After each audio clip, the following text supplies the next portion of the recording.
오늘도 예배의 자리 가운데 나오신 귀하고 소중한 한영교회 중동부 친구들을 환영하고 축복하고 사랑합니다. 우리 한번 옆 사람들이랑 인사해 볼까요? 샬롬. 오늘따라 뭔가 텐션이 상당히 죽어 있어요. 다시 한번 샬롬. 감사합니다. 오늘도 예배의 자리 가운데 나오신 여러분들이 꼭 하나님을 뜨겁게 만나고 알아가는 시간 되기를 간절히 바래요. 되게 익숙한 얼굴들, 드림팀들이 생겨나고 있는데 우리 온라인으로 예배를 드리건 여기서 예배를 드리건 동일한 은혜가 여러분들에게 있을 줄 믿습니다. 오늘 설교 제목이 뭔지 아는 사람? 시험을 보면 생기는 일이요. 감사합니다. 그러면 지난주 설교 제목 기억나는 사람? 너무 길어요. 감사해요. 저희 수진 선생님께서 대충 말씀해 주셨는데 부르심 이전에 부르심이었어요. 지난주 설교가 얼추 기억이 나겠지만 전도사님이 한번 물어보면서 우리 같이 기억해 봤으면 좋겠어. 여러분, 바울 아저씨가 자기를 어떻게 소개를 했죠? 맞아요. 사도로 부르심을 받은 자라고 자기 스스로를 소개를 했었어요. 우리 정한이 학생이 자기를 소개했던 그런 기억이 나죠. 그래서 우리가 그 부르심이라는 거를 좀 알아봤는데, 내가 무언가가 되기 전에 하나님께서 나를 하나님의 자녀로, 하나님을 사랑할 수 있는 그 관계로 여러분들을 부르셨다라는 거를 우리가 배웠었어요. 그래서 다른 부르심, 그 어떤 부르심 이전에 이 부르심이 있어야지 우리가 그리스도인으로서 살아갈 수 있겠다, 하나님의 자녀로서 살아가야 한다라는 것들을 우리가 배웠었어. 그러면은 전도사님이 한번 여러분들한테 질문하기 전에 오늘은 선생님들께 한번 질문을 해볼게요. 오늘 수일 선생님께서 대표 기도를 너무 은혜스럽게 해주셨는데, 수일 선생님, 부르심 받은 하나님의 자녀로서 수일 선생님의 삶에는 시험이 없었나요? 많이 있었습니다. 시험이 많이 있었죠. 여러분들도 똑같을 거예요. 다른 선생님들도 똑같을 거고, 제가 수일 선생님한테 대표로 여쭤봤지만 감히 이 시험의 무게를 가볍게 다루는 것 같아서 죄송한 마음이 있지만 우리 모두는 시험을 당하고 살 거예요. 하나님의 자녀로 부르심을 받았다라고 해도 정말 아이러니지만 평화로워야 될 것 같고, 이레를 따라서 샬롬을 누려야 될 것 같은데, 미시의 하나님을 만나야 될 것 같은데, 우리는 계속해서 시험에 들어. 그래서 오늘은 이 시험에 대해서 그리스도인이 되었음에도 불구하고, 부르심을 받았음에도 불구하고 계속해서 나한테 있는 이 시험에 대해서 우리가 알아봤으면 좋겠어요.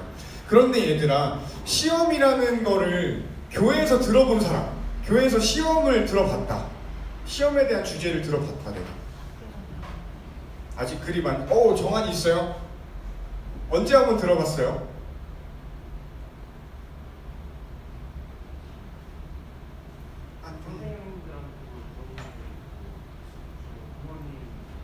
부모님한테 감사해요. 전도사님도 어릴 때부터 교회를 다녀서 이 시험에 대해서 되게 많이 설교도 많이 듣고 책도 많이 봤거든. 근데 항상 시험에 대해서 우리가 시험을 토픽을 주제로 해가지고 다룰 때 이런 이야기가 나와. 이 똑같은 레퍼토리야. 얘들아, 시험은 너를 성장시킬 거야. 시험은 너를 단단하게 만들어. 얘들아, 많이 두드려진 철이 더 단단해지고, 뭔가 근육은 찢어져야지 이게 더 커져서 더 강해지는 거고, 또 뭐가 있을까? 독수리의 부리는 일부러 깨트리는데 더 강하게 만들려고. 그러니까 너의 지금 힘든 삶, 힘든 여러분들을 깨트리고 있는 그 어려움들은 결국 너네들을 성장시킬 거야 라는 이야기가 계속해서 우리들한테 들려요.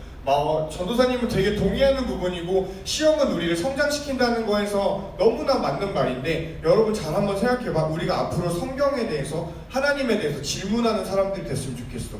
이 시험이 너를 성장시킨다는 거, 은선이를 성장시킨다는 거, 이거가 여기서 하나님이라는 단어를 빼도 성립이 돼요. 질문이 안 됐네.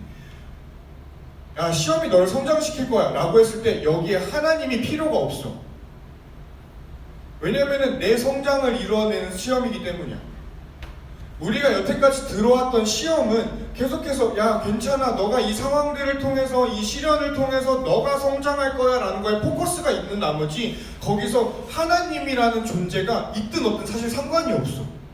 이게 우리가 들어왔던 시험에 대한 되게 정형화된 레퍼토리예요. 이게 맞는 말인데 오늘 성경이 시험에 대해서 뭐라고 말하고 있는지를 같이 알아봤으면 좋겠어요. 여기까지 한번 정리를 해볼게요. 우리가 시험이라는 거를 당할 때 하나님께서 너한테 이 시험을 주신 이유가 있을 거야. 너가 더 강해질 거야. 너가 더 성장하게 될 거야. 너는 이제 뭐 좀 더 디벨롭 할 수 있어 라는 메시지들을 많이 듣는데 여기서 하나님이 시험을 줬어 라는 말을 빼도 크게 상관이 없다는 거야. 그냥 이거는 일반 자기계발 책에서도 볼 수 있는 내용인 거지. 그래서 오늘 성경에서 시험을 받은 대표적인 인물을 보면서 이 시험이 일어날 때 어떤 일이 정말로 일어나고 있는지, 기독교인들이 시험을 받을 때 그냥 내 자기계발, 내가 성장하는 거 여기에서 정말 그쳐야 되는지, 성경은 정말 뭘 말하고 있는지 이거를 같이 알아봤으면 좋겠어요.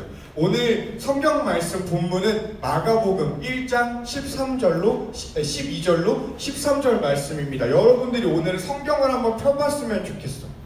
성경을 펴서 마가복음을 찾아봅니다. 다 찾으면 저한테 사인을 눈을 맞춰주세요.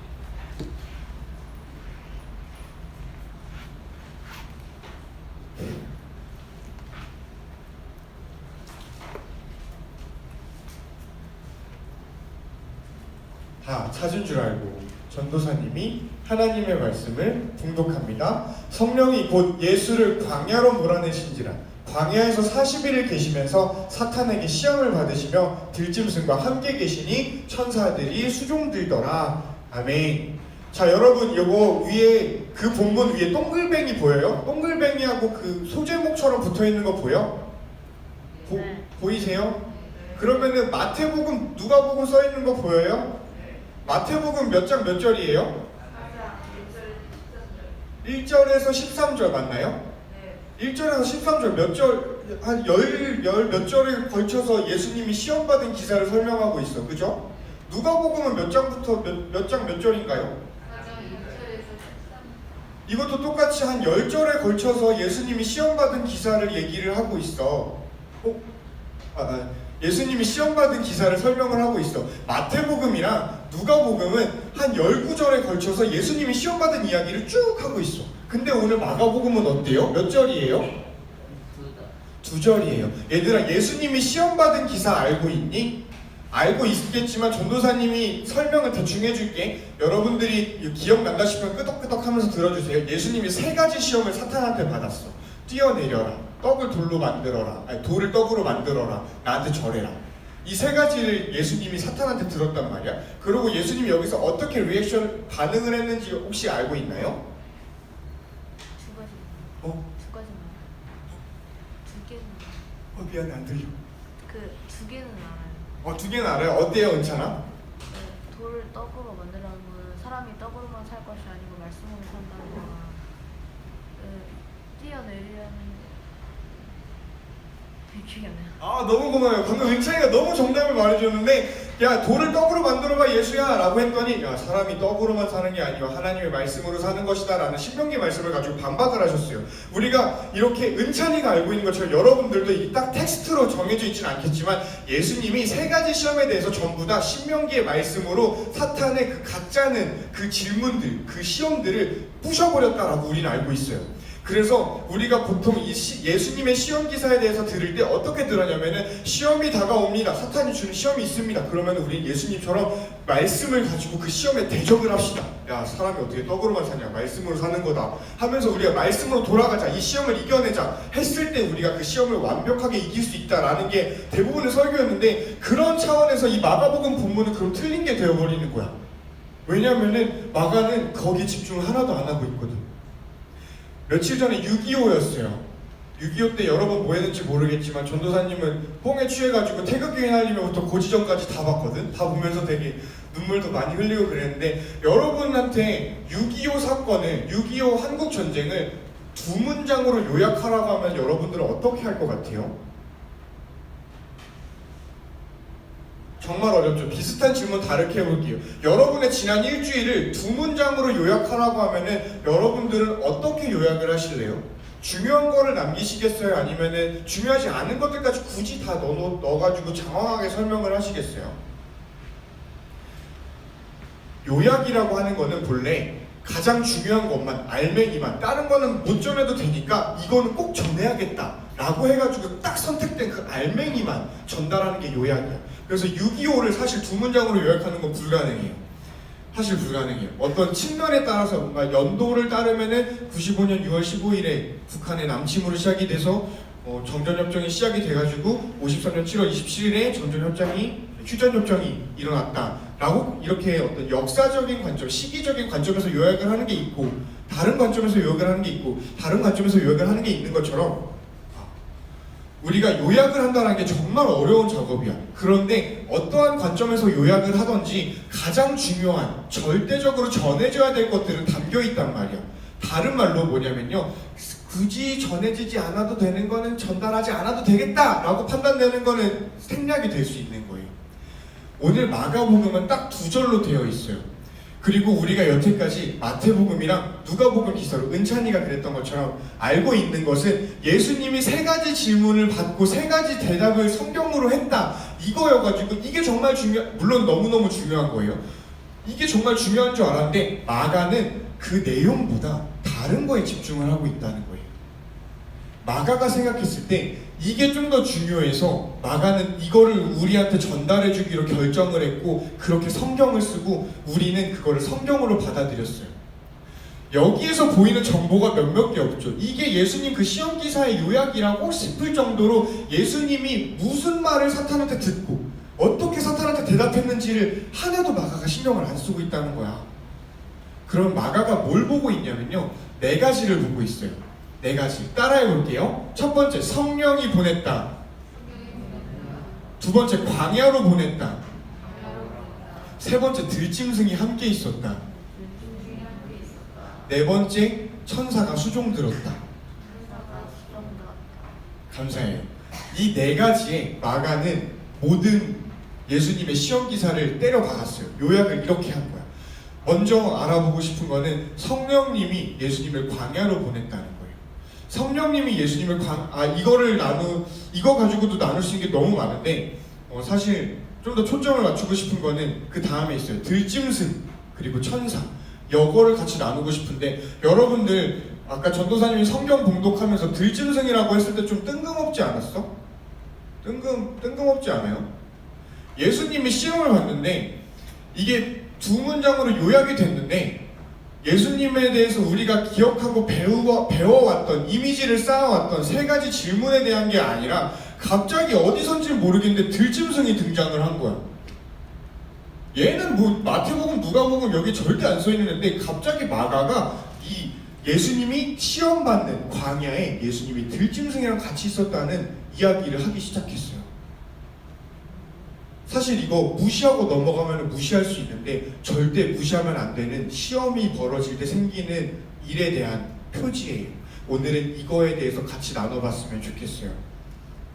여러분들의 시험 받는 이 생활, 수희 선생님처럼 우리 모두에게 있는 그 시험에 오늘 말씀이 꼭 박혀서 열매 맺는 우리가 되었으면 좋겠습니다. 혹시 다음 슬라이드가 넘어가기 전에 얘들아, 구약에 보면은 이 들짐승이에 대한 이야기가 몇몇 구절이 나와. 근데 대표적으로 어떤 게 있냐면은 여러분들이 잘 알고 있는 레위기 11장과 26장이에요. 여기는 뭐냐면은 정결법이라고 하는 게 나와 있어서 부정한 짐승과 정결한 짐승을 갈라가지고 어떤 정결한 짐승으로만 우리가 제사를 드릴 수 있다라고 하는 게 11장에서 26장에 나오는 거다. 근데 이 들짐승에 대한 그런 기사 말고 오늘 마가복음이 말하는 것처럼 들짐승과 함께 있는 기사는 딱 한 번 나와. 구약 성경에 딱 두 번 나와. 한 번이 에덴 동산이고요. 다음번에 나오는 게 오늘 전도사님이 지금 여러분한테 소개해줄 그 본문이에요. 같이 알아봤으면 좋겠습니다. 구약에 이사야라는 아저씨가 있었어. 이사야라는 아저씨는 예언자 혹은 선지자라고 불리는 사람인데 이 사람이 뭘 예언했냐면은 맨 마지막에 하나님이 다스리시는 하나님의 나라가 우리한테 다가올 거야. 그때 어떤 일이 일어날 거냐면은 하면서 예언한 구절이 있어요. 이사야 11장 6절로 9절을 함께 보겠습니다. 위에 있는 거는 우리 남자 형제분들이, 아래에 있는 거는 우리 여자 자매님들이 한 목소리를 읽어보겠습니다. 시작! 이리가 어린 양과 함께 살며 표범이 함께 누우며 송아지와 새끼 사자와 살찐 짐승이 함께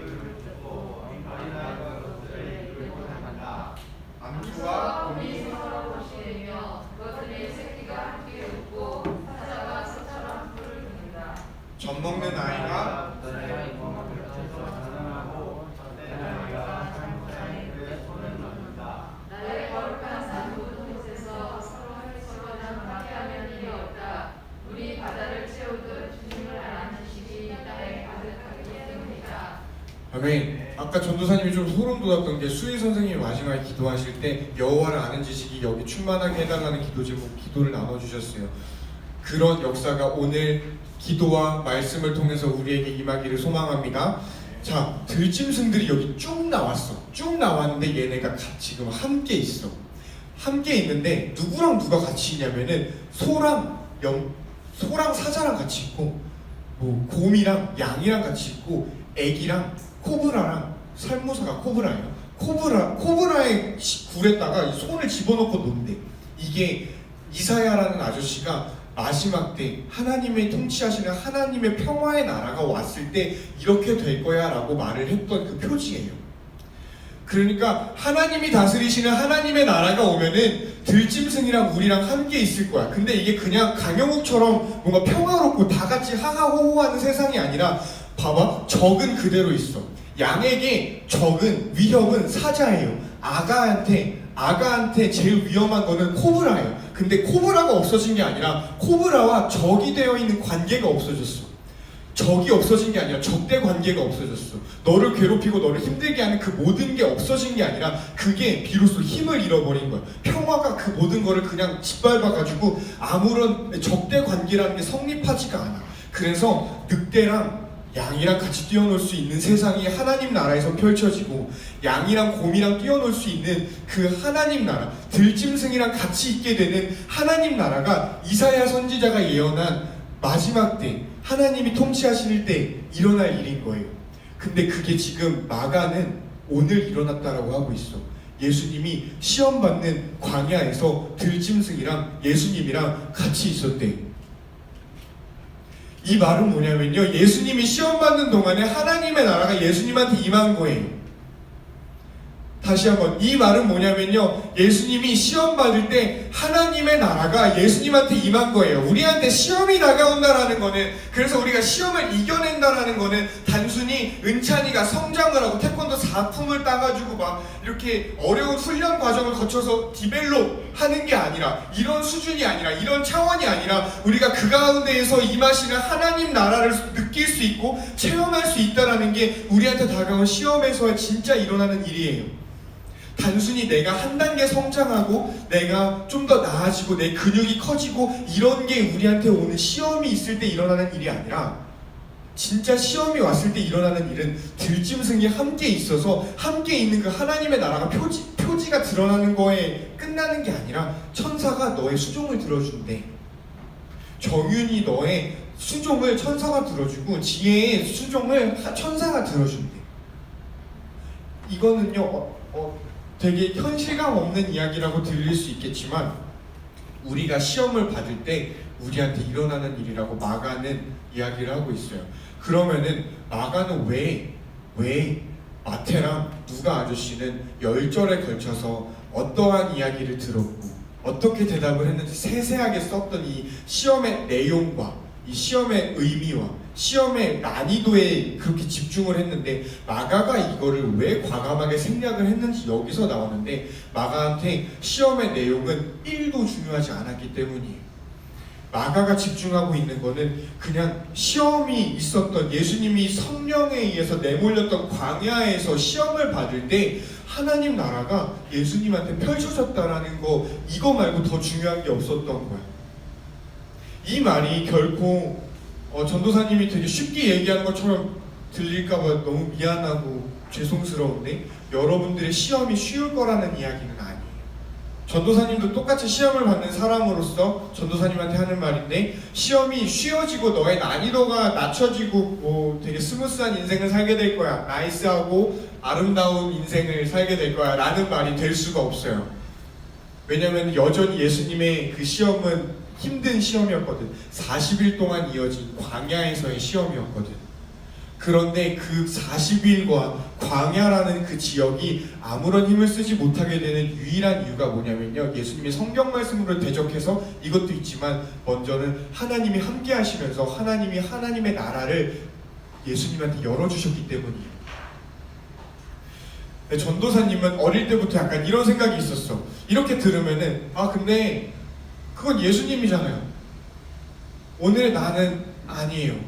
나는 사실 톡 까놓고 말하면 하나님이 있는 줄도 모르겠고 그냥 교회는 엄마가 나가래가지고 코로나 다들 쉬는데 일단 나와가지고 앉아있고 이거 인터넷으로 예배하는 거 너무 힘든데 그냥 일단 앉아있고 뭔 소리 하는지 모르겠고 이런 사람인데 어떻게 예수님이 받은 그 시험을 나한테 똑같이 적용할 수가 있어요? 라고 할 수 있겠는데 우리 교회에서 말하는 정말 중요한 가치 중에 하나가 뭐냐면요, 예수님은 완벽한 인간이었어.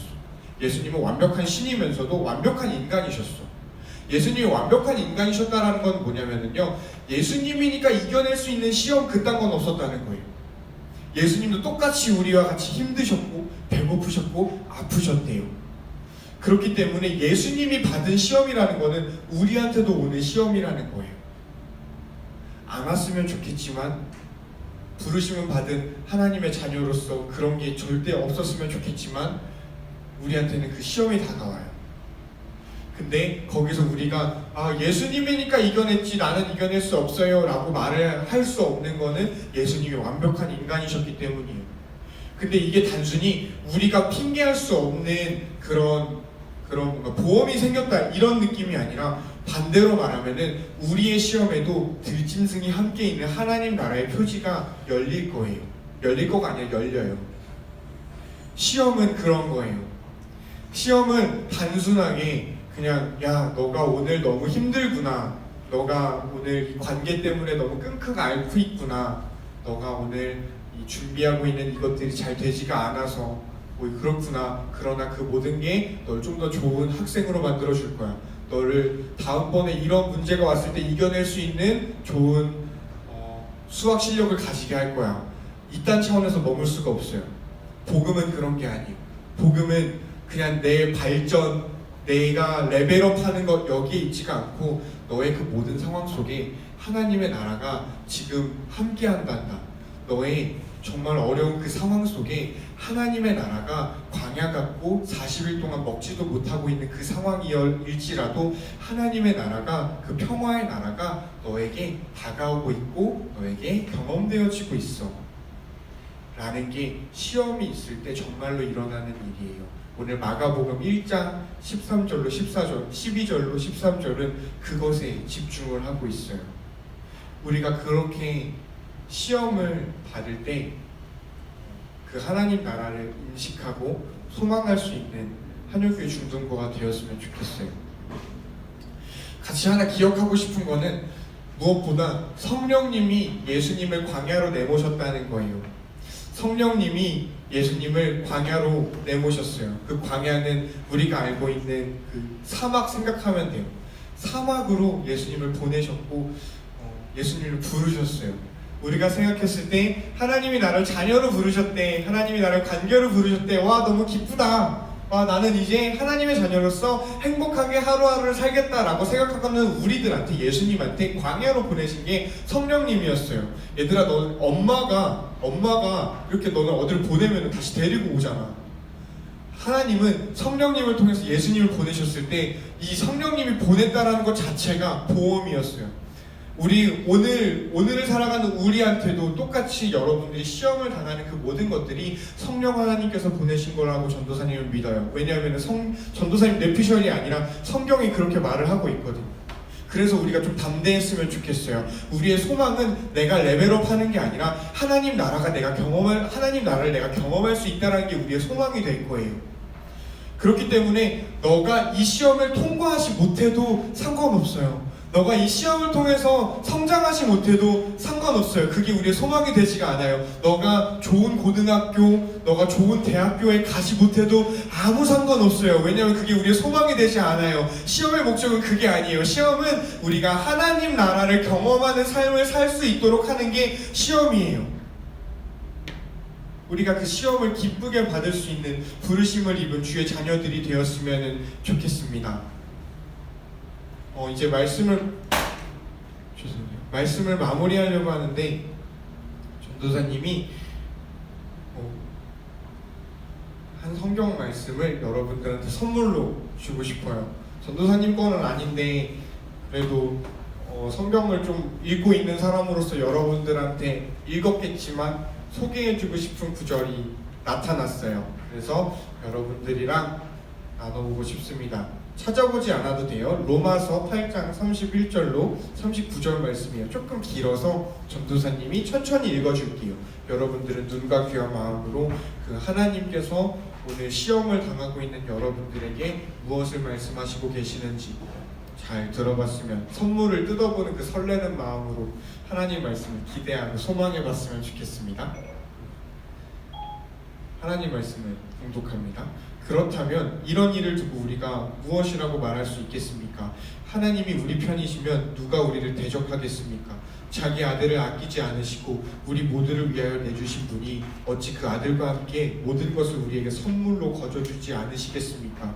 하나님께서 택하신 사람들을 누가 감히 고발하겠습니까? 의롭다 하시는 분이 하나님이신데 누가 감히 그들을 정죄하겠습니까? 그리스도 예수는 죽으셨지만 오히려 살아나셔서 하나님의 오른쪽에 계시며 우리를 위하여 대신 간구하여 주십니다. 누가 우리를 그리스도의 사랑에서 끊을 수 있겠습니까? 환난입니까? 곤고입니까? 박해입니까? 굶주림입니까? 헐벗음입니까? 위협입니까? 또는 칼입니까? 성경에 기록된 바 우리는 종일 주님을 위하여 죽임을 당합니다. 우리는 도살당할 양과 같이 여김을 받았습니까? 한 것과 같습니다. 그러나 우리는 이 모든 일에서 우리를 사랑하여 주신 그분을 힘입어서 이기고도 남습니다. 나는 확신합니다. 죽음도 삶도 천사들도 권세자들도 현재일도 장래일도 능력도 높음도 기쁨도 그 밖에 어떤 피조물도 우리를 우리 주 예수 그리스도 안에 있는 하나님의 사랑에서 끊을 수 없습니다. 아멘. 우리 함께 찬양했으면 좋겠는데요. 우리가 어떠한 상황에 있건, 우리가 어떠한 시험을 당하고 있건, 그 시험에서 설령 패배하고 있는 것처럼 보이건, 그런 거랑 1도 상관없이 하나님의 가장 강력하고 가장 위대한 사랑이 2020년 6월달 마지막을 살아가고 있는 중문부 여러분들 한 명 한 명, 온라인으로 예배를 지켜가고 있는 여러분 한 명 한 명을 붙들고 있고 향하고 있고 하나님의 나라를 소개해주고 있다는 것을 우리가 알고 감사하고 소망했으면 좋겠습니다. 오늘 아까 했던 찬양인데요, 주품에라는 찬양을 같이 나눌 때 이 고백을 우리가 마음 다해서 가장 아름다운 마음으로, 가장 순결한 마음으로 하나님한테 고백하고 찬양하는, 온라인으로 예배를 드리고 있더라도 같이 찬양해 봤으면 좋겠습니다.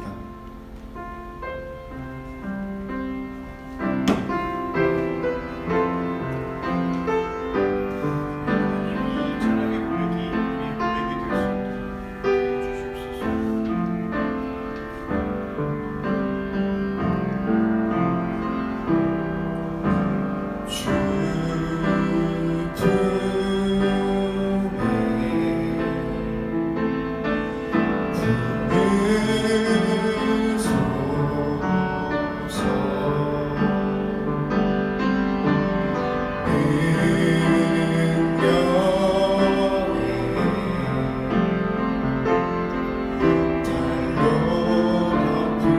제가 가사를 불러드릴게요. 괜찮으시다면 눈을 감고 고백해 볼까요?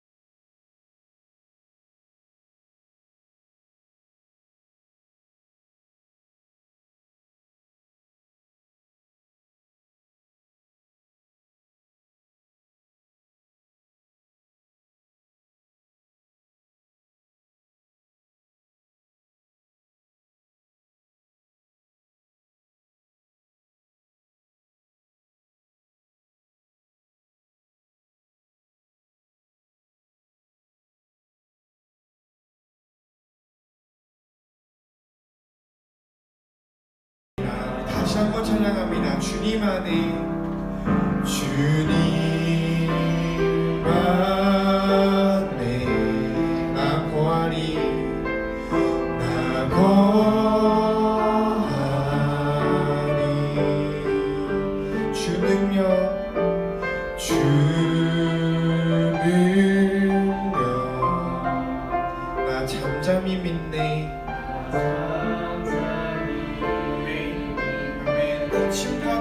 향해 와도 날 향해 와도 주와 함께 나아오르리 폭풍 가운데 나의 영혼 잠잠하게 주를 보리. 마지막으로 찬양합니다. 거친 파도 날 향해 와도 주와 함께 날아오르리 폭풍 가운데 나의 영혼 잠잠하게 주를 보리라. 우리 몇 주 동안 계속 연습했는데 오늘도 우리의 입술과 우리의 고백으로 주님께 직접 기도하고 찬양했으면 좋겠어요. 우리 짧은 시간 찬양할 건데 그만큼 우리가 마음을 응축해서 요약하는 것처럼 하나님께 구했으면 좋겠습니다. 만약에 내가 어떻게 기도해야 될지 모르겠고 기도하는 게 좀 어렵다면 찬양을 같이 그냥 찬양 불러도 괜찮아요. 찬양을 읊조려도 괜찮아요.